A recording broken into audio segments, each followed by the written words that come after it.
Et coucou, alors, petite vidéo juste après l'annonce d'AMD des prochains Ryzen 5000. Du coup on fait un petit topo, c'est parti.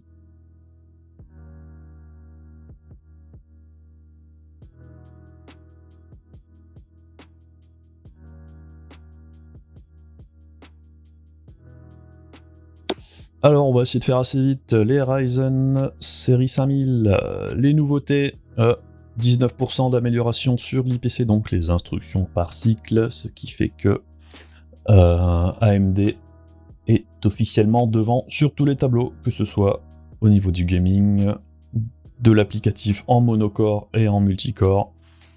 Ils ont réussi à faire ça en utilisant toujours le même procédé de gravure, hein, donc le 7 nanomètres de chez TSMC. Bravo, rien à dire. C'est du génie, hein, les Ryzen. AMD revient de très loin quand même, en 3 ans. Ils avaient des merdes en processeur, et là ils arrivent devant Intel, et ils les explosent sur tous les tableaux, pour un prix moindre. Alors qu'est-ce qu'il y a eu d'annoncé ? Au niveau de la série, donc, il y a eu le 5900X qui a été annoncé à 550$, le 5800X à 450$ et le 5600X à 300$. Alors, le cache plus rapide par rapport à l'ancienne génération, c'est aussi ça qui crée une grosse différence, parce que la latence sur les Ryzen 3000, c'est ça qui handicapait pas mal les procos en jeu, donc le fait qu'ils aient réglé ça, c'est ça qui permet aussi d'avoir ce gros gain in-game, hein. Donc comme on le voit, là c'est le 5900X, mais est-ce qu'on n'a pas le même pour les plus bas ? Ouais, le 5800X, on voit que... C'est dommage, les images sont toutes petites. Est-ce qu'on peut zoomer ? C'est quoi le bouton déjà ? D'habitude je zoome jamais. Ouais, on voit que sur tous les jeux, le 5900X est largement devant. Donc là, c'est par rapport à la génération 3000. Hein. Donc on a des gains allant jusqu'à 50% en 1080p, évidemment.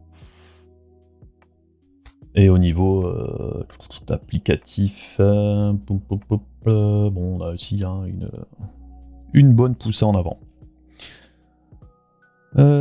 Alors après, très bon processeur dans l'ensemble, je pense. Ce qui me chagrine un petit peu par contre, c'est qu'il y a une montée de prix.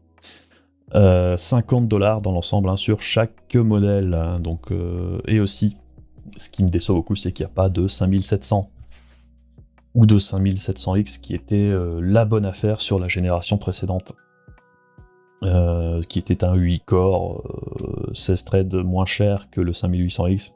Bon, alors je comprends qu'il l'ait supprimé parce que ça faisait doublon et je voyais pas trop sur la génération avant, j'avais pas trop compris pourquoi il était là d'ailleurs. Il était juste cloqué un peu plus bas, mais bon, avec un petit overclock, et on n'en parlait plus, c'était la même chose. Et même sans overclock, on était vraiment à peu de choses près, exactement au même niveau. Donc oui, ça crée un gros gap de prix entre le 8 core et le 6 core, qui n'a plus d'ailleurs non plus de 5600 non X, qui est aussi du coup une montée en prix. En ajoutant à cela, comme on peut le voir sur les graphes ici, on le voit pas bien parce que c'est tout petit, mais il n'y a plus, sur le 5900 et le 5800, il n'y a plus de ventilateur fourni, qui reste fourni par contre sur le 5600. Alors, moi ça m'emmerde un peu.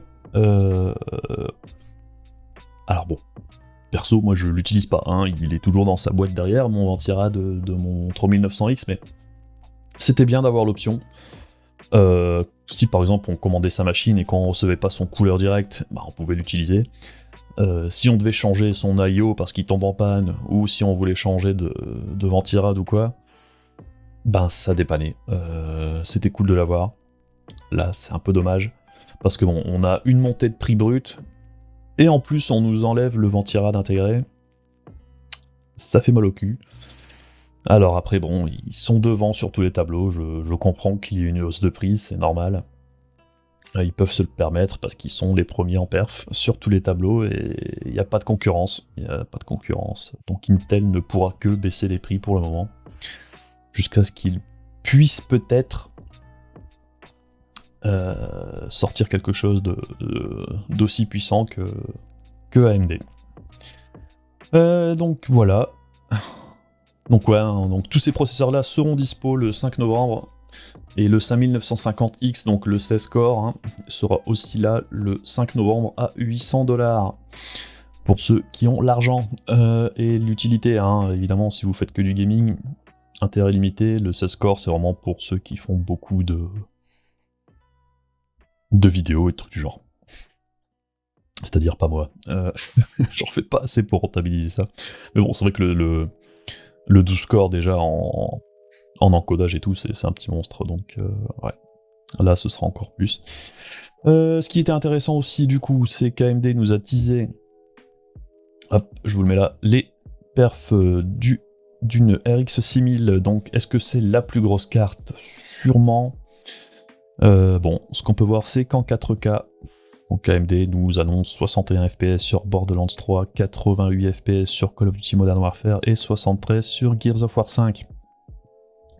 Alors, si on compare avec la même chose chez Nvidia, eh bien, on voit que, par exemple, c'est juste un petit peu au-dessus sur Gears of War que la 3080.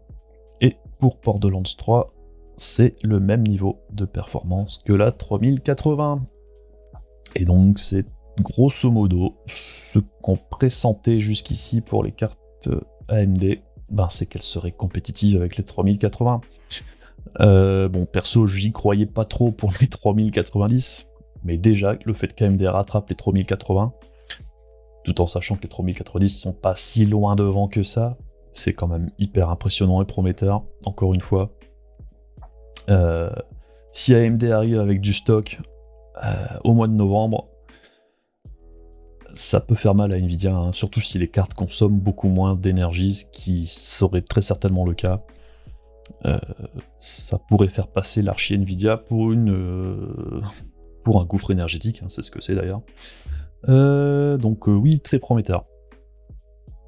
Pour autant, ouais, pour revenir un peu au niveau carte graphique, bon, Nvidia, je sais pas si vous avez suivi cette histoire, mais l'annonce de pénurie jusqu'au 2021, bon, c'est du bullshit marketing, hein, annoncé par le PDG d'Nvidia, hein, Jensen, super.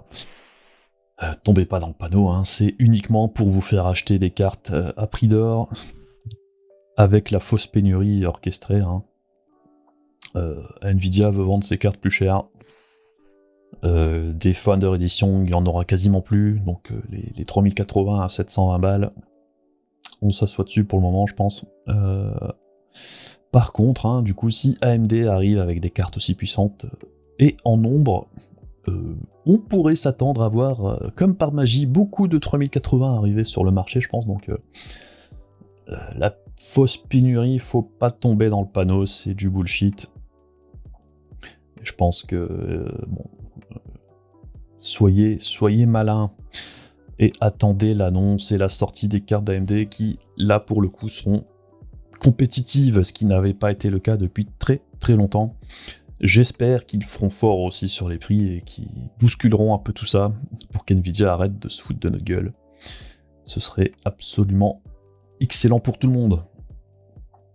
Quoi dire en plus? Oui, bon, dommage, par contre, hein, on n'a pas d'infos sur les perfs en ray tracing.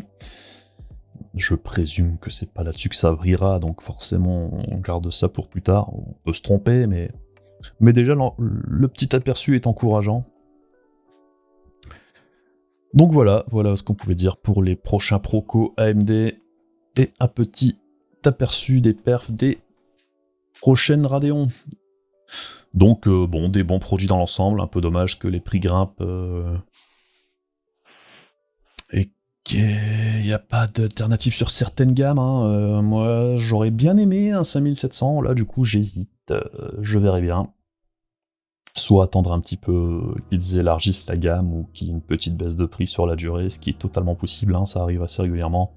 Après la première fournée et la grosse demande, il y a souvent une petite baisse de prix au fur et à mesure dans le commerce, même si elles ne sont pas annoncées officiellement. Donc bon, je vous conseille de, si vous devez remonter un PC selon vos applications, attendre un petit peu encore. Hein. Je pense qu'au mois de novembre, on aura toutes les cartes en main et de la dispo sur un peu plus de pièces, que ce soit au niveau carte graphique qu'au niveau processeur. Donc voilà, des gros bisous, et n'hésitez pas à poser des questions dans les commentaires si vous en avez. Hein. J'ai vu que on avait des petites questions la fois dernière sur la dernière vidéo, et c'était cool. Particulièrement aussi, petit détail au niveau de la compatibilité des cartes mères, j'avais fait une vidéo là-dessus il y a quelques temps.